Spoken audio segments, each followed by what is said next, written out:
ለኛ አገሩን ለሚወድና ብሩህ ኢትዮጵያን ነገ ለማየት ለሚመኝ ሰው ትውልድ ላይ እንደሚዘራ ዘር የሚያስደስት ነገር የለም። ኢትዮጵያ ተስፋ አላት። ኢትዮጵያ ትበለጽጋለች።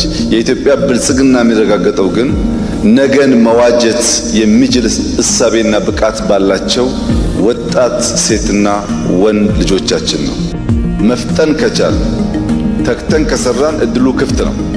5 ሚሊዮን ኮደርስ ኢትዮጵያ ፈጠረች ማለት በሀገር ውስጥና በውጭ በቀላሉ ስራ ሊያገኙ የሚችሉ ስራ ሊፈጥሩ የሚችሉ ኩባንያ ሊፈጥሩ የሚችሉ ሰዎች ፈጠረች ማለት ነው። ስትገቡ አስተውላችሁ ከሆነ የኢትዮጵያ ታዳጊዎች በሮቦቲክስ፣ ሳይበር ሴኩሪቲ፣ አርቲፊሻል ኢንተለጀንስ፣ በፕሪሲዥን ፋርሚንግ እንዲሁም በፋይናንሻል ኢንክሉዥን በጣም የሚያስደንቅ ነገር አሳይተውናል ከውጭ። ስለዚህ ጉዳይ ማሰባቸው፣ ማውራታቸው፣ ቴክኖሎጂ ማዘጋጀታቸው ውሎ ሲያድር የነገዋን ኢትዮጵያ ይበልጥ ተስፈኛ ሳትሆን ተስፋዋን የምትጨብጥ የምትኖር ያደርጋታል።